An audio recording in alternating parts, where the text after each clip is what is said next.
একটা চ্যালেঞ্জ হলো, আমার কোরআনের ভিতরে বিন্দু পরিমাণ কোনো সন্দেহ নাই। বেঈমানের বাচ্চারা বলা শুরু করলো, এটা মানুষের বানানো, এটা কথা কয় না, এটা কোনো কাহিন গুণক বানায়া দিছি, হইতে পারে এটা কোনো জাদুকর বানায়া দিছি।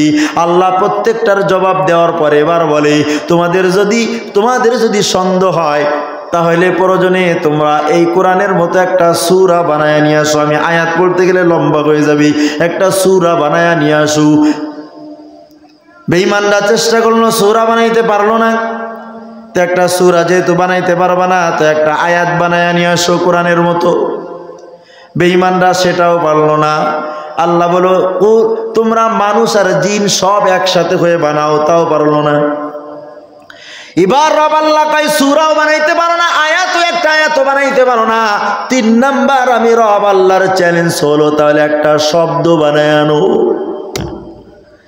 আমার কোরআনের মতো একটা শব্দ বানাও।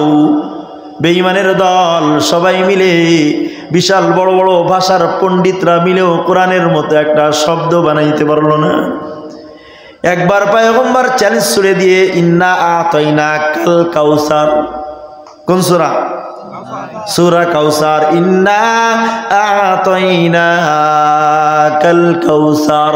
পয়গম্বর আয়াতটা লিখে সাহাবাদের মাধ্যমে কাবা শরীফের ভিতরে লিখে দিল যে ইন্না আতাইনাকাল কাউসার একটা সূরা হবে।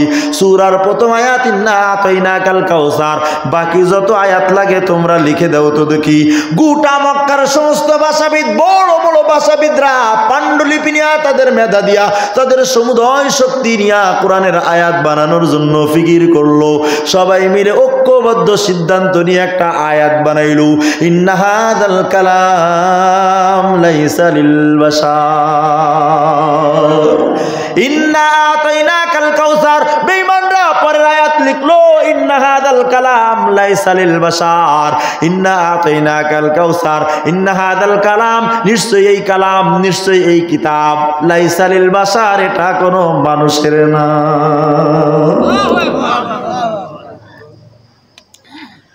কোরআনে কারীম এমন এক আযীমুশ শান কিতাব। এখন একটা আমলের কথা বলবো, শুনবেন কারা কারা দেখি তো। এই বাবুই তো ঘুমায়, আমার জজবাওয়ালা বাবা, ঘুমাইলে তো রহম চলে যাবে, বয়ানের নূর চলে যাবে। 2 হাত উঁচু করেন তো, যে কার কার ঘুম আসতেছে। হ্যাঁ, একটু ঘুম যেন না আসে। মাশাআল্লাহ। মুহতারাম হাজিরিন, এবার শোনেন, কোরআনের শান তো বুঝলেন, কোরআন কি কিতাব, কত পাওয়ারফুল কিতাব। এখন একটা আমলের কথা শুনি। আচ্ছা, এই আমলের কথা শোনার আগেই বলেন তো, কোরআনের সাথে সম্পর্ক রাখবো কারা কারা? রাখবেন ইনশাআল্লাহ। এখন তাহলে আপনাদের একটা সুসংবাদ দান করি। কোরআনের সাথে যারা সম্পর্ক রাখতে চান, যারা সম্পর্ক ভালো করতে চান, যে যতটুক কোরআনের সাথে সম্পর্ক রাখবেন, কোরআন আল্লাহ পাকের দয়া আর রহমতে তার ততটুক সম্মান বাড়াইয়া দিবে।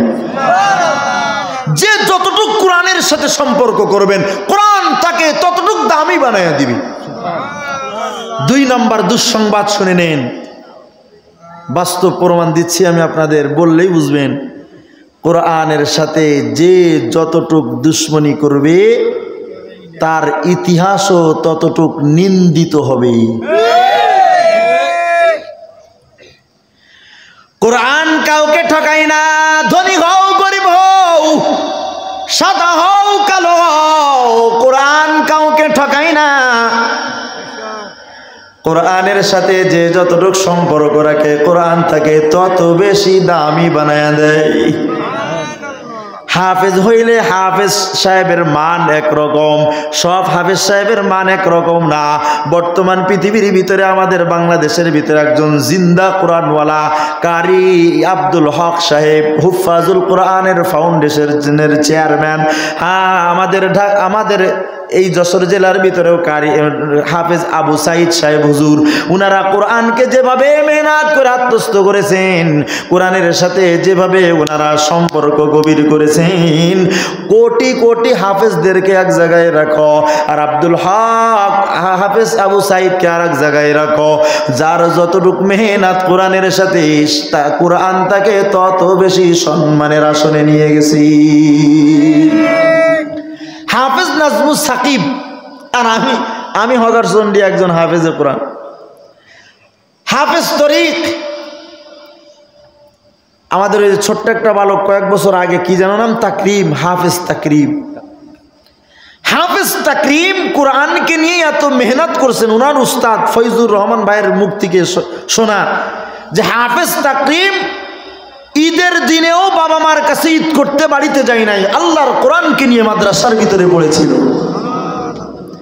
যে যত বেশি মেহনত করেছে কোরআনকে নিয়ে, কোরআনের সাথে যে যত বেশি সম্পর্ক করেছে, আল্লাহর কোরআন তাকে তত বেশি দামি বানিয়ে দিয়েছে।